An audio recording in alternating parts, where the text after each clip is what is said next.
السلام عليكم ورحمة الله وبركاته. إن الحمد لله نحمده ونستعينه ونستغفره ونعوذ بالله من شرور أنفسنا ومن سيئات أعمالنا. من يهده الله فلا مضل له ومن يضلل فلا هادي له. وأشهد أن لا إله إلا الله وحده لا شريك له وأشهد أن محمدا عبده ورسوله صلى الله عليه وعلى آله وأصحابه والتابعين وتابع التابعين ومن تبعهم بإحسان إلى يوم الدين. يا أيها الذين آمنوا اتقوا الله حق تقاته ولا تموتن إلا وأنتم مسلمون.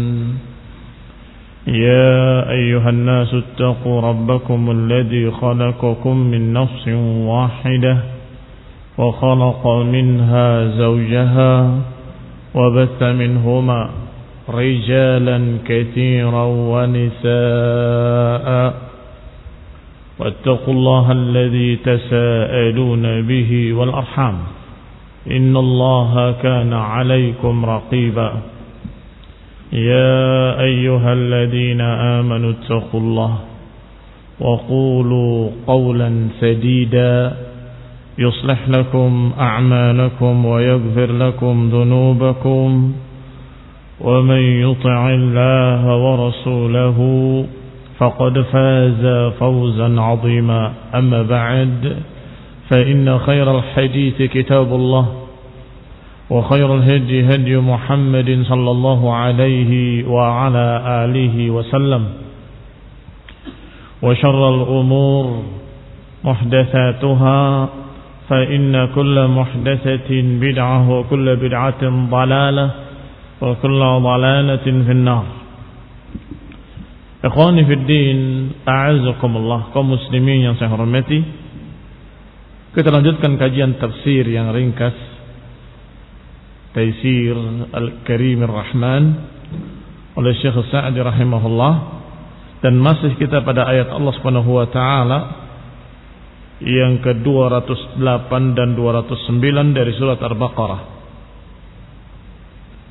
yaitu ucapan Allah Subhanahu wa taala, ya ayyuhalladzina amanu udkhulu fis silmi kaffah wa la tattabi'u khutuwatis syaitan innahu lakum aduwwun mubin fa in zalaltum min ba'di ma ja'atkumul bayyinatu fa'lamu anna Allaha azizun hakim.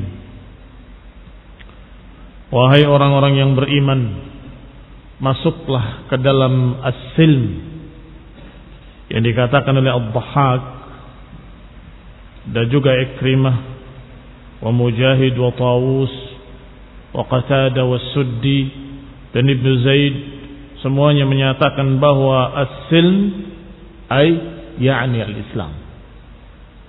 As-silmi adalah al-Islam.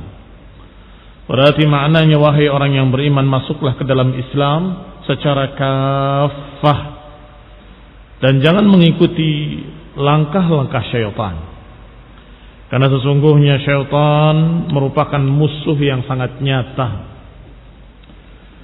Ikhwani fid din, a'azzakumullah, dikatakan oleh Ikrimah menganggap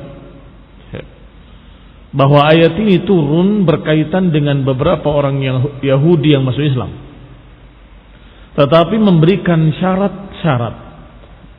Sebagian mereka ada yang menyatakan kami mau masuk Islam, tapi kami tetap dengan keyakinan kami memuliakan hari Sabtu. Sebagian lain menyatakan kami masuk Islam di siang hari saja, tapi malam hari kami tetap memakai Taurat yang kami dapat dari Musa, katanya alaihi salam.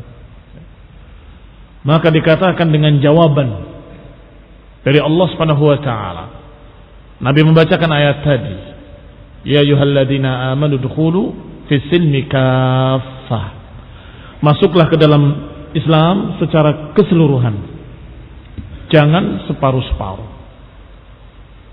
Tidak dikatakan beriman kalau pada sebagian dia percaya dan pada sebagian yang lain dia tidak percaya. Dan tidak dikatakan mukmin kalau dia menerima sebagian ayat-ayat Al-Quran dan menolak sebagian yang lain, atau menerima keislaman dari satu sisi dan dia tetap dalam kekafirannya di sisi lain, maka itu tidak dikatakan mukmin. Udkhulu fis silmi kaffah. Masuklah ke dalam Islam secara keseluruhan. Kemudian Allah Subhanahu wa taala menyatakan wala tattabi'u khutuwatis syaitan, dan jangan ikuti langkah-langkah syaitan. Kata Syekh Sa'di rahimahullah, la yumkin wa la yatasawwar illa bi mukhalafati turuqis syaitan. Masuk ke dalam Islam secara keseluruhan tidak mungkin terwujud dan tidak mungkin tergambar seperti apa tanpa menyelisihi jalan-jalan syaitan. Dukhul fil islami kaffah, masuk ke dalam Islam secara keseluruhan, nggak akan terwujud tanpa menyelisihi jalan-jalan syaitan.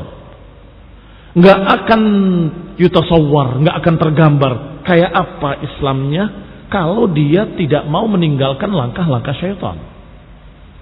Oleh karena itu Allah katakan, wala tattabi'u khutuwati syaitan.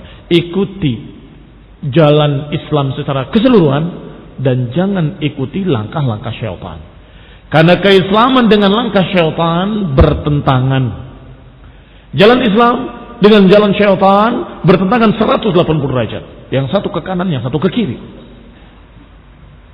Sehingga barakallahu fikum, kalau perintah Allah untuk masuk ke dalam Islam secara keseluruhan, maka tentunya tidak akan terwujud dukhulul Islam kafah illa bimukhalafati turuqis syaitan, kecuali harus dengan menyelisihi langkah-langkah syaitan.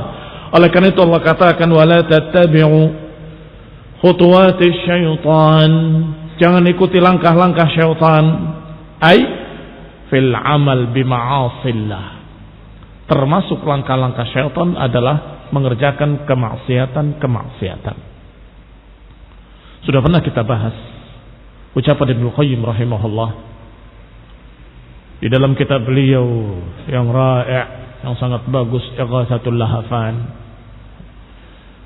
Demikian pula di dalam kitab Ad-Da' wad-Dawa, bahwa syaitan mengajak kepada kekafiran. Kalau dia tidak mau dan menolak, maka diajak kepada kebid'ahan. Kalau menolak, masih kokoh imannya, diajak kepada dosa-dosa besar. Kalau dosa-dosa besar juga dia menolak, masih kokoh imannya, diajak kepada dosa-dosa kecil. Kalau dosa-dosa kecil juga dia masih kokoh tidak mau mengerjakan dosa kecil, diajak untuk mengerjakan yang mafdul, meninggalkan yang fadil. Diajak untuk mengerjakan yang kalah keutamaannya dan meninggalkan yang lebih utama. Meninggalkan yang lebih utama, mengerjakan yang di bawahnya. Meninggalkan yang fadil, mengerjakan yang mafdul. Mengapa yang terakhir ini syaitan mengajak? Dan ini barakallahu fikum yang dikatakan oleh beberapa ulama termasuk Ibnu Qayyim rahimahullah. Maka syaitan kadang mengajak kepada kebaikan. Hati-hati dari makar-makar syaitan. Syaitan kadang mengajak kepada amalan-amalan baik. Tetapi syaitan aduwwun lakum, musuh bagi kalian, sehingga tidak mungkin mengajak kepada kebaikan. Kenapa kok kali ini mengajak kepada kebaikan? Ternyata ada makar di balik itu. Ternyata agar meninggalkan yang lebih baik. Ini sedang aktif dalam dakwah. Ini sudah waman ahsanu qawlan mimman da'a ilallah. Siapa yang lebih bagus ucapannya daripada yang da'a ilallah wa amila salihah? Siapa yang lebih bagus ucapannya daripada orang yang berdakwah kepada Allah? Ini sudah tinggi sekali. Ternyata syaitan mengajak untuk sesuatu yang baik. Kamu itu harus pentingkan keluargamu, kamu itu harus begini, kamu itu harus begini. Kok dungaren setan kok baik? Ada apa ini? Ternyata agar meninggalkan yang lebih afdal. Sehingga ketika selesai Fathu Makkah, ketika sudah dimenangkan kaum muslimin, setelah mereka dalam keadaan gembira dengan masuknya kaum muslimin atau masuknya manusia ke dalam Islam berbondong-bondong, mereka berkata kepada Rasulullah SAW, ya Rasulullah, kita sudah dimenangkan, Mekah sudah dibuka, manusia yadkhuluna fi dinillahi afwaja. Tidakkah sebaiknya kita berhenti dulu jihad dan kita ngurusi keluarga-keluarga kita? Ditulis atau diriwayatkan oleh Tirmidzi dalam Syama'il Muhammadiyah riwayat ini. Maka kemudian dibacakan oleh Rasulullah SAW ayat yang turun ketika itu, wala tulqu bi aidikum ila tahlukah, jangan lemparkan diri kalian pada kehancuran. Subhanallah. Meninggalkan jihad walaupun dengan alasan keluarga tadi, dikatakan kalian melemparkan diri kalian pada kehancuran.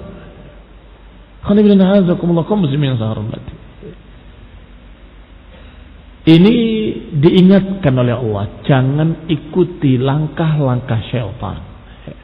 Naam, mengurusi keluarga baik, silakan, tapi jangan meninggalkan jihad.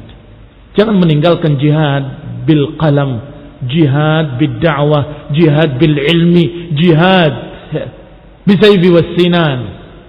Jangan ditinggalkan dengan alasan itu.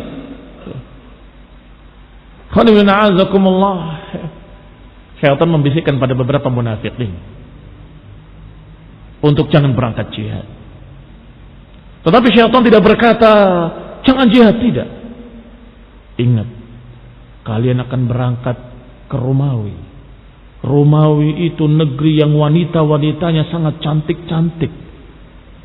Leher mereka seperti lehernya ceret, panjang, dan mereka menganggap cantik kalau panjang itu. Jenjang lehernya yang begini dan begini dan begini. Putih-putih mereka. Kalian gak akan sanggup menahan syahwat kalian. Kalian gak akan bisa tahan dengan godaan wanita di sana. Terbawa oleh langkah syaitan, datang kepada Nabi, ya Rasulullah, kami orang-orang lemah, khawatir terfitnah dengan wanita-wanita di sana. Kami tidak berani untuk berangkat ke sana karena khawatir fitnah wanita. Ikhwani fillah, azakumullah, Allah sebutkan dalam Al-Quran ayatnya yang mereka menyatakan wala taftinni, ya Rasulullah, jangan fitnah aku, jangan sampai aku terfitnah. Kata Allah, ala fil fitnati saqatu, ketahuilah bahwa mereka sudah terjatuh dalam fitnah. Ketahuilah bahwa mereka sudah terjatuh dalam fitnah. Kapan? Ketika tidak mau berangkat jihad dengan alasan itu. Beberapa aliran-aliran sufi tidak mau ingkarul munkar, tidak mau jihad, tidak mau dakwah, tidak mau keluar rumah, bertapa di rumahnya terus berzikir dengan alasan saya menjaga hati, nggak berani saya kalau keluar banyak fitnah. Langkah syaitan. Jangan dikira engkau sedang berbuat baik, itu langkah-langkah syaitan, meninggalkan sesuatu yang afdal dengan alasan-alasan mereka yang dikira itu lebih afdal, padahal yang itu yang lebih afdal. Ini khonidina azakullah muslim yang saya hormati. Ala fil fitnati saqatu. Ala fil fitnati saqatu. Justru mereka telah jatuh ke dalam fitnah ketika mereka menolak jihad, ketika mereka tidak mau berangkat dalam jihad dengan alasan-alasan tersebut. Ila akhirih. Kalau mereka dalam keadaan meninggalkan perjuangan fi dakwah ilallah misalnya, mereka sudah mulai terpisah dengan orang-orang yang bergelut dalam dakwah. Syaitan akan lebih mudah mengajaknya pada perkara yang lebih jelek lagi. Diajak pada dosa kecil. Ini kecil. Habis dosa kecil dikerjakan oleh mereka, akan semakin ringan mengerjakan dosa besar. Begitu mengerjakan dosa-dosa besar, akan dibisikkan bahwasanya kalau engkau beralasan dengan alasan ini nggak jadi dosa. Maka yang tadinya dosa besar jadi bid'ah. Karena sekarang tidak lagi dia mengerjakan dosa dengan merasa itu dosa, tetapi dia punya alasan, kalau begini tidak apa-apa. Dosa besar ini kalau dengan alasan itu tidak apa-apa, jadi bid'ah. Setelah itu sampai kepada kekafiran, kesesatan, penyimpangan, semakin jauh semakin jauh. Wala tattabi'u khutuwati syaitan, kata Allah, jangan ikuti langkah-langkah syaitan. Dari yang paling kecilnya jangan, nanti akan terseret pada langkah kedua, nanti akan terseret pada langkah yang ketiga, nanti akan terseret pada langkah yang keempat yang lebih mengerikan, lebih mengerikan, lebih mengerikan. Wala tattabi'u khutuwati syaitan. Hati-hati. Maka semua tindak tanduk kita, langkah-langkah kita harus terbimbing dengan ilmu. Mana yang lebih afdal? Seorang ulama diajak, ya Syekh, ya Imam, si fulan meninggal dunia, ayo kita takziah. Baik. Dia berdiri di depan pintu, berpikir sejenak, kemudian berangkat. Baik, kita berangkat. Ditanya sama muridnya, ya Syekh, kau berpikir apa tadi barusan? Aku menghitung. Karena engkau mengajak aku dalam keadaan aku sedang membahas kitab ini, membahas kitab itu. Aku perbandingkan apakah ini atau itu. Khawatir aku terbawa pada langkah syaitan dari yang afdal kepada yang mafdul. Dipikir, dihitung oleh dia. Tapi ketika dia melihat kalau dia tidak berangkat nanti akan ada efek jeleknya pada masyarakat ini, dan begitu dihitung oleh dia, dihitung secara ilmu. Khawatir terbawa kepada perkara-perkara yang tadi. Karena yang aku sini tidak sedang nganggur, aku sedang beramal dengan ilmu, mengkaji ilmu, membahas, mencari berbagai macam hadis, sedang menulis hadis. Kemudian dia berpikir, aku akan lanjutkan setelah pulang dari sini. Kembali kepada kitab.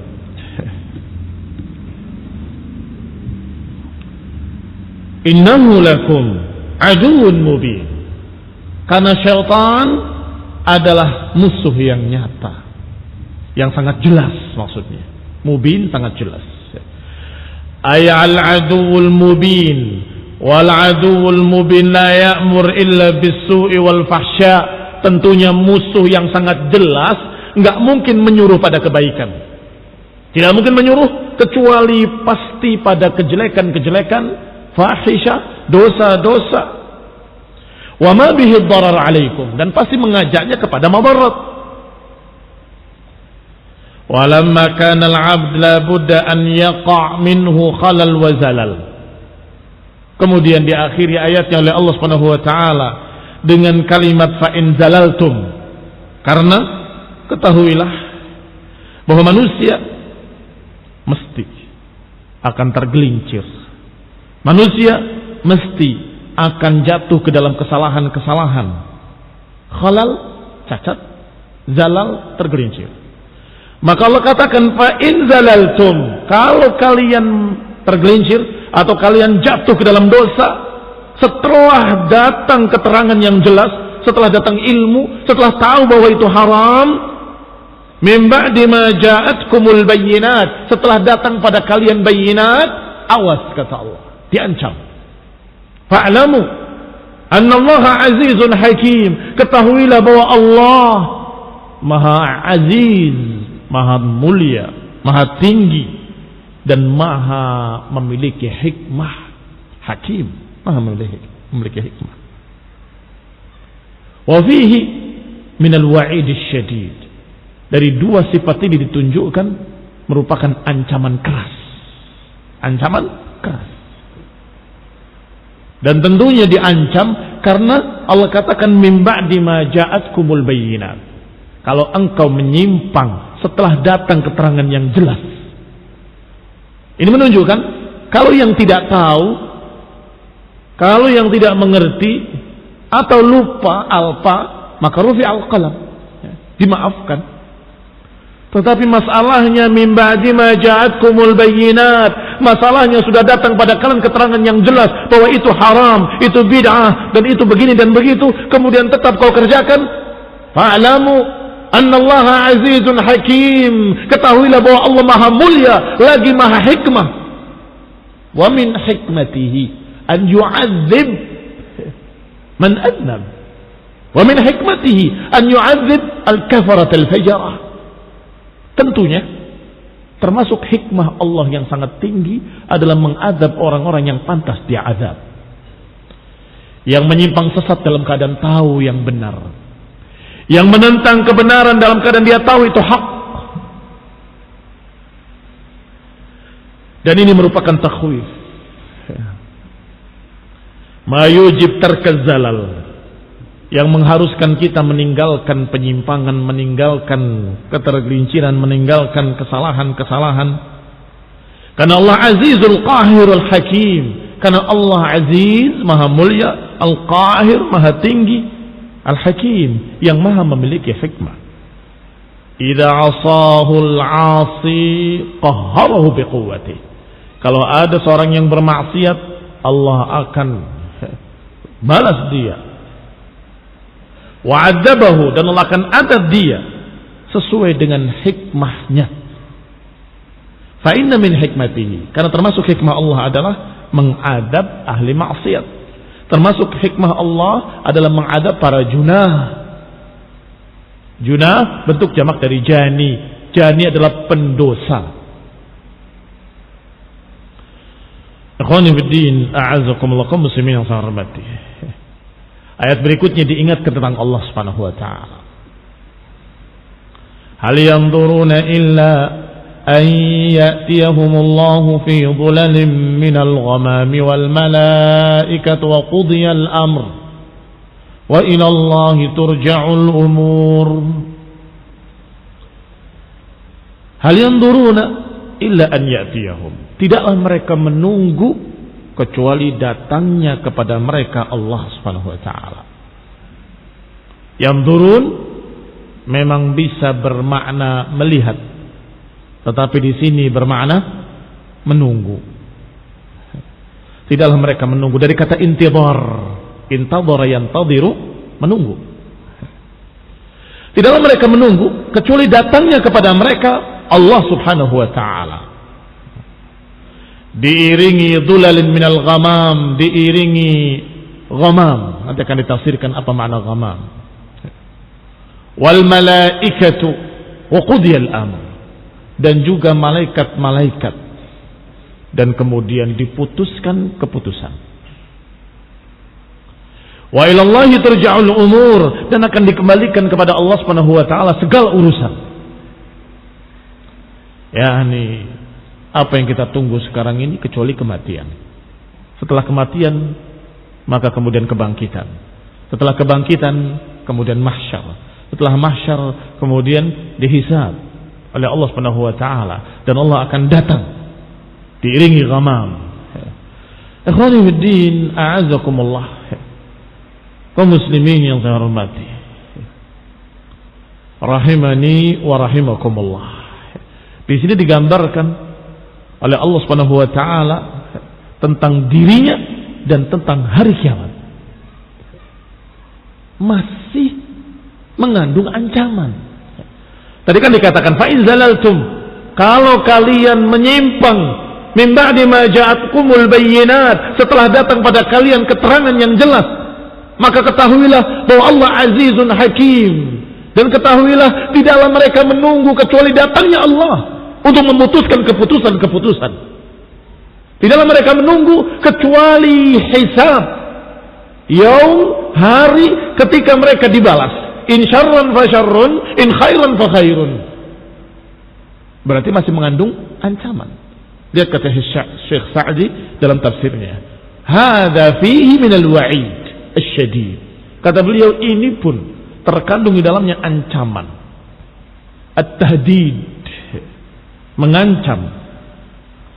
Matan khali' lahul qulub, yang menyebabkan hati-hati ini goncang, tercabut dengan ancaman ini.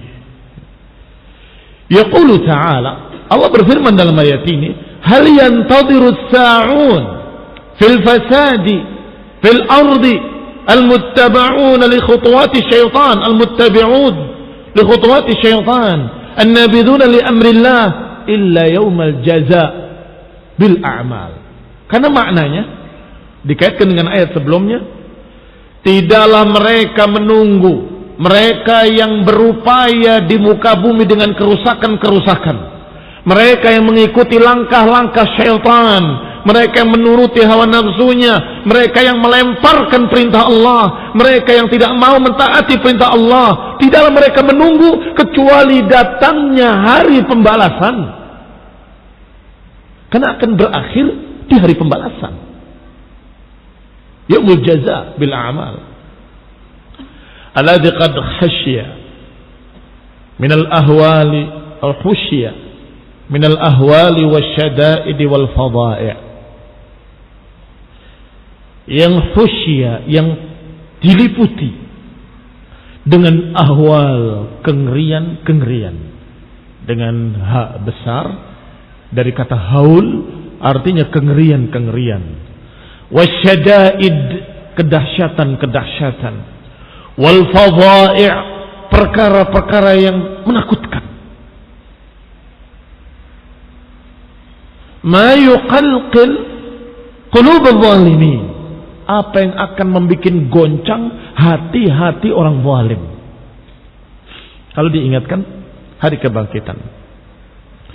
Wa yahiqqu bihi al-jazaa' as-sayyi' 'ala al-mufsidin, yang tentunya pantas bagi mereka untuk mendapatkan jazaa' as-sayyi', pantas untuk mendapatkan balasan yang jelek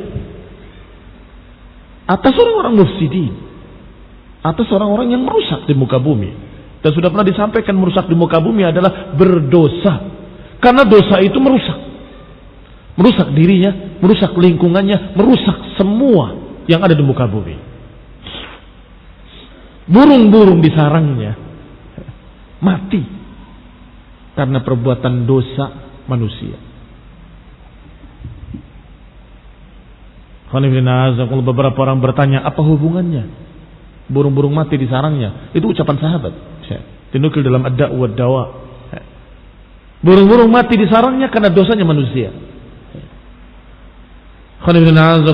Kaitannya sangat jelas, karena dosa-dosa manusia menghalangi barakah, terhalang turunnya barakah dari langit, dan terhalang keluarnya barakah dari bumi. Karena keluarnya barakah dari bumi dan turunnya barakah dari langit adalah karena ketakwaan. Law amana ahlul qura wattaqau lafatahna alaihim barakat minas sama'i wal ard walakin kadzabu. Kalau penduduk negeri itu beriman dan bertakwa, akan turun barakah dari langit dan dari bumi. Tetapi sayang, kata Allah, walakin kadzabu, tapi mereka mendustakan, maka Allah halangi barakah dari langit dan dari bumi, justru Allah turunkan azab. Kalau dari bumi tidak tumbuh barakah, tidak tumbuh buah-buahan karena dosa-dosa manusia, burung-burung mati nggak dapat makan. Ketika dari langit tidak turun hujan karena terhalang dengan dosa-dosa manusia, Allah tahan al-qatr, Allah tahan hujan, maka niscaya burung-burung akan mati di sarangnya, kekeringan, tidak mendapatkan makan, tidak mendapatkan air, karena manusia, ulahnya manusia. Zahara al-fasad fil barri wal bahri bima kasabat aydin nas, muncul kerusakan di daratan dan di lautan bima kasabat aydin nas, karena apa yang dilakukan oleh tangan-tangan manusia. Sehingga dosa-dosa, walaupun dosa itu sepertinya merusak dirinya sendiri, tidak merugikan orang lain, tetapi itu pun dianggap sebagai merusak di muka bumi. Yufsiduna fil ardi. Wa dzalika anna Allah Ta'ala yatwi as-samawati wal arda wa tunzil al-kawakib wa tukawwir asy-syamsa wal qamar wa tunzil al-malaikata al-kiram fatuhita bil khalaiq wa yanzil al-bari tabaraka wa ta'ala. Yang demikian ancaman-ancaman tadi karena Allah pada hari itu, pada hari kiamat nanti, yatwi samawati wal ard, Allah akan menggulung langit dan Allah akan benturkan bumi dan Allah akan jatuhkan bintang-bintang, Allah akan gurung matahari dan bulan, Allah hancurkan. Dan itu milik Allah Subhanahu wa taala. Allah ciptakan dan kemudian Allah hancurkan, terserah Allah Subhanahu wa taala.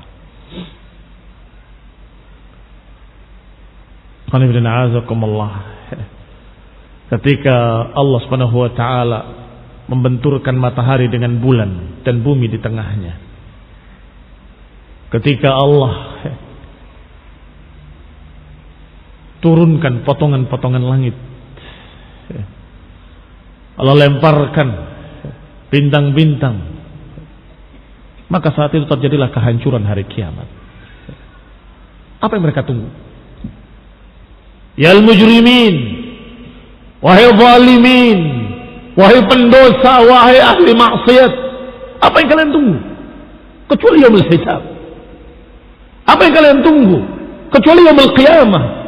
Apa yang kalian tunggu kecuali datangnya Allah Subhanahu wa taala untuk menghisab kalian dan menghitung kalian, siapa yang berbuat baik, siapa yang berbuat jelek. Dan Allah akan membalas dengan balasan-balasan yang sangat adil. Itu yang kalian tunggu. Kehidupan di dunia berapa lama? Sebentar, tidak lama. Selebihnya ya, kehidupan abadi yaumul qiyamah. Maka ini menunjukkan ancaman. Ini menunjukkan ancaman. Wa yanzilul bari wa tabaraka wa ta'ala.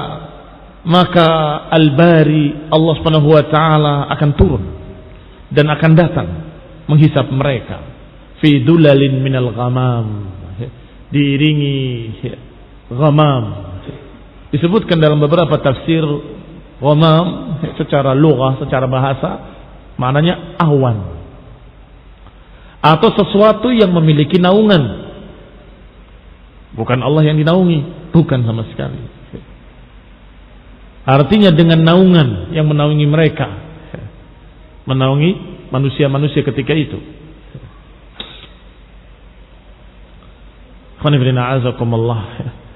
Adapun bentuknya berbagai macam tafsir dari para ulama. Oleh karena itulah Syekh Sa'di tidak menyebutkannya di sini. Karena tidak ada riwayat-riwayat yang sangat kokoh kuat menerangkan apa bentuknya. Sebagian menyatakan bahwa yang dimaksud adalah hijabnya. Wa hijabuhun nur. Hijab Allah Subhanahu wa taala, dan hijabnya adalah nur, cahaya, dan berlapis cahaya, kegelapan, kemudian cahaya lagi, kemudian kegelapan lagi, kemudian air, kemudian cahaya. Sebagian menyatakan demikian dalam tafsir Ibnu Katsir rahimahullah. Sebagian lagi menyatakan bahwa itu adalah kumpulan permata, berlian dan segala macam yang demikian, permata-permata diiringi dengan itu yang berkilauan. Sebagian lagi menyatakan dengan berbagai macam kalimat-kalimat yang jelas, barakallahu fikum, bahwa Allah Subhanahu wa taala datang. Sifat datang adalah sifat yang diterima oleh ahlus sunnah, diimani oleh para ulama ashabul hadis, bahwa Allah memiliki sifat maji, ja'a, dan sifat ityan, ya'ti. Dalam ayat ini disebut ya'ti. Hal yanzuruna illa an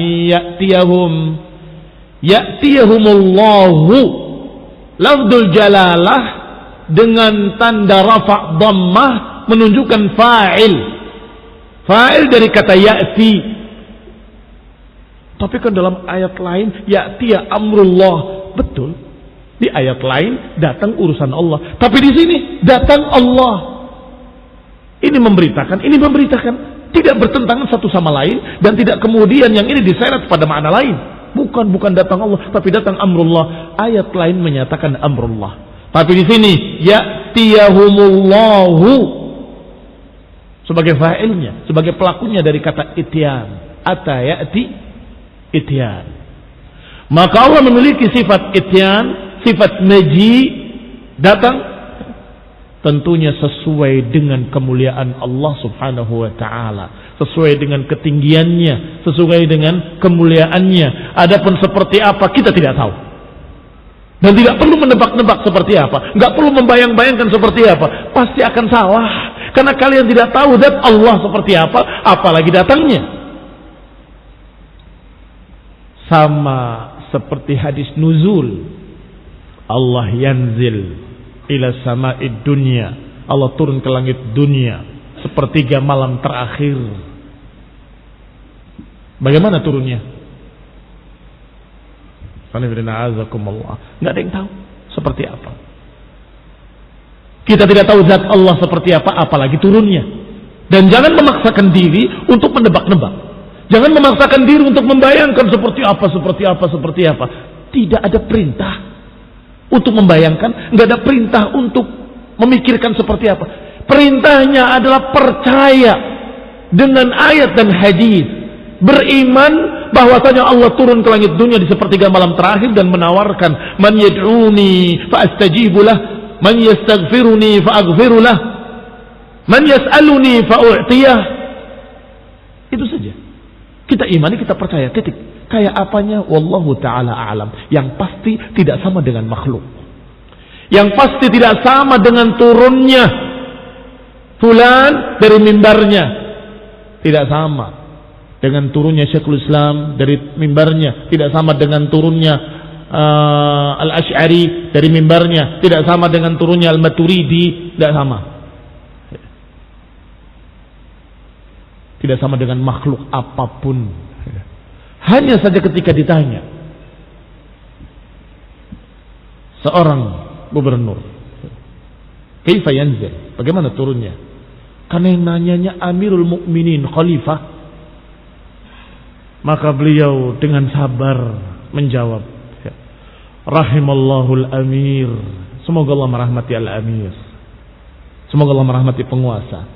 Tidak bisa ditanya tentang turunnya Allah Subhanahu wa taala, karena tidak ada yang tahu seperti apa.